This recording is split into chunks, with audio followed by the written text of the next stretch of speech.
Love जिहाद की गुत्थी अभी सुलझी भी नहीं थी कि अब एक और तरीका खोज लिया गया है।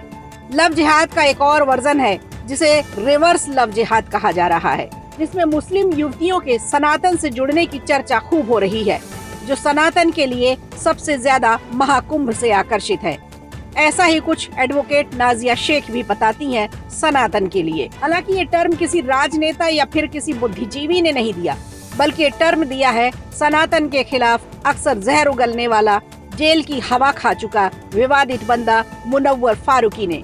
दरअसल फारूकी ने अपने एक स्टैंड अप कॉमेडी शो में इस टर्म को मजाक के वे में कहा था, लेकिन अब रिवर्स लव जिहाद सच होते दिख रहा है। हालांकि सनातन सभ्यता में ऐसा कोई शब्द नहीं है और ना ही हिंदुओं में जोर जबरदस्ती करके या बहला फुसलाकर शादी करने की परंपरा या प्रथा है। और ये नाम मुनव्वर जैसे जिहादी ने दिया है तो वो इसे जिहाद ही कहेगा, क्योंकि चोर को हर कोई चोर ही दिखता है। खैर, अब हम चर्चा करते हैं इस बात पर कि एक ऐसी लड़की जो जन्म से भले ही मुस्लिम समुदाय में पैदा हुई है, लेकिन मन से और दिल से सनातनी है। लड़की का नाम है शबनम शेख। दरअसल मुंबई की रहने वाली 22 वर्षीय शबनम शेख शनिवार को महाकुंभ पहुंची। पुष्प वर्षा कर, तिलक लगाकर उसका भव्य स्वागत किया गया। रविवार को उन्होंने संगम में स्नान भी किया।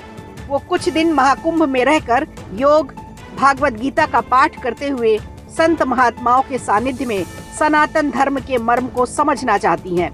वैसे तो शबनम शेख मूलतः से उत्तर प्रदेश के बस्ती जिले की रहने वाली हैं, लेकिन उनका परिवार लंबे समय से मुंबई में ही रह रहा है।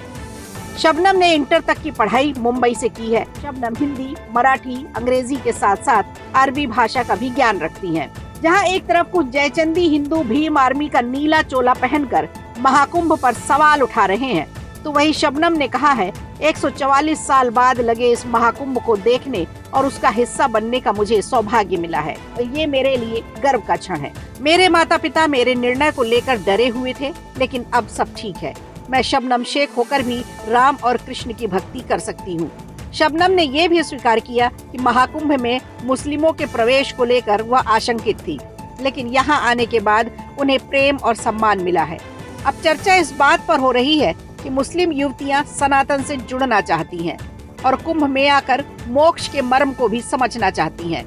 लेकिन देखना ये होगा क्या शबनम का ये कदम मुसलमानों को ये बता पाएगा कि मुसलमान भी सनातनी हो सकता है या नहीं, या फिर वक्त के वायरस से संक्रमित मौलाना जो इस जमीन को वक्त की संपत्ति मान रहे थे, वो अब भी अपने बयानों से भोले भाले कुछ मुसलमानों को भड़काते रहेंगे। बहरहाल शबनम शेख का कहना है महाकुंभ में आने का सौभाग्य उन्हें मिला है और वो इस बात से खुश है। आप क्या सोचते हैं, मुसलमान भी सनातनी हो सकता है या नहीं, या फिर मुसलमान को सनातन से जुड़े मामलों को जानने की आज्ञा है या नहीं? हमें कमेंट बॉक्स पर जरूर बताएं। वीडियो अच्छा लगा हो तो लाइक कीजिए, शेयर कीजिए और कमेंट बॉक्स में हमें जरूर बताइए।